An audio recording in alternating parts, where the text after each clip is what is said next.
আমের বাজার পরিস্থিতি নিয়ে কথা বলার জন্য এই মুহূর্তে আমাদের সাথে যুক্ত হচ্ছেন চাঁপাইনবাবগঞ্জ থেকে আনোয়ার হোসেন। আনোয়ার হোসেন, চাঁপাইনবাবগঞ্জে আমের বাজার কতটা জমে উঠেছে, আর আম চাষিরা দাম নিয়ে কি বলছেন, বিক্রেতারাই বা কি বলছেন?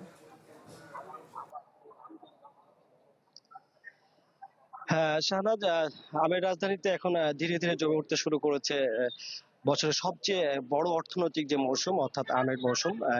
এরই মধ্যে গাছে গাছে বিভিন্ন জাতের আম পাকা দেখা দিয়েছে এবং ব্যস্ত সময় পার করছেন আম চাষি, বাগান মালিক, ব্যবসায়ী এবং শ্রমিকরাও। তবে মৌসুমের শুরুতে আমের দাম নিয়ে নতুন করে উদ্বেগ দেখা দিয়েছে। একদিকে বাড়তি উৎপাদন খরচ, অন্যদিকে আমের দাম কম, সব মিলিয়ে লাভ লোকসান হিসাব কষতে শুরু করেছেন এখন চাষিরা। তো এই মুহূর্তে আমি আছি চাঁপানবাবগঞ্জ সদরঘাট পাইকারি আম বাজারে, এবং গত কয়েকদিন ধরে জেলার বিভিন্ন বাজারে আম বেচা কিনা শুরু হয়েছে। এবং চলতি বছর আম সংগ্রহের জন্য নির্দিষ্ট সময় বেঁধে না দেওয়ায় গাছে পরিপক্ক এবং পাকা আম দেখা দেওয়ার পরই আম সংগ্রহ শুরু করেছেন বাগানীরা। তো বর্তমানে বাজারে বিভিন্ন জাতের গুটি আম, গোপালভোগ, লক্ষণভোগ এবং জিআই স্বীকৃতি প্রাপ্ত খিরসাপাত আম পাওয়া যাচ্ছে।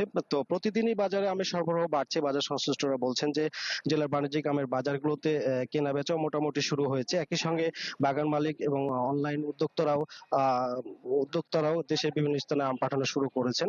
তবে মৌসুমের শুরুতে আমের দাম তুলনামূলক কম থাকা হতাশ চাষিরা। তাদের দাবি যে গত বছরের তুলনায় এবার মন প্রতি 500 থেকে 1000 টাকা পর্যন্ত কম দামে আম বিক্রি হচ্ছে, অথচ উৎপাদন খরচ বেড়েছে প্রায় 25 থেকে 30%। ফলে বর্তমান দামে আম বিক্রি করে অনেকে লোকসান গুনছেন। আর দামের কথা যদি বলি, বর্তমানে পাইকারি বাজারগুলোতে বিভিন্ন জাতের গুটি আম বিক্রি হচ্ছে 600 থেকে 800 টাকা মন, লক্ষণভোগ 700 টাকা মন, গোপালভোগ বিক্রি হচ্ছে 1800 থেকে 2400 টাকা, এবং জিআই স্বীকৃতিপ্রাপ্ত খিরসাপাত বিক্রি হচ্ছে 1600 থেকে 2400 টাকা মন। অন্যদিকে আড়তদার সমিতির নেতারা বলছেন যে বর্তমানে জেলা জুড়ে প্রতিদিন প্রায় 15 থেকে 25 কোটি টাকার আম বেচা কিনা হচ্ছে, এবং প্রতিদিন প্রায় 200 টাকা আম দেশের বিভিন্ন অঞ্চলে যাচ্ছে। সে সঙ্গে বাগান, আড়ত ও পরিবহন খাতেও তৈরি হচ্ছে হাজারো মৌসুমী কর্মসংস্থান।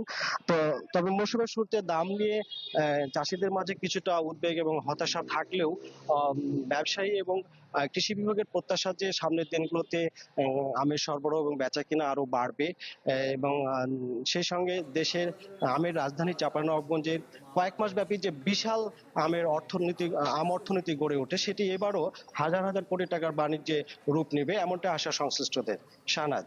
জি, আনোয়ার হোসেন, আপনাকে ধন্যবাদ। আমের বাজার পরিস্থিতি নিয়ে কথা বলছিলেন আনোয়ার হোসেন, যুক্ত হয়েছিলেন চাঁপাইনবাবগঞ্জ থেকে।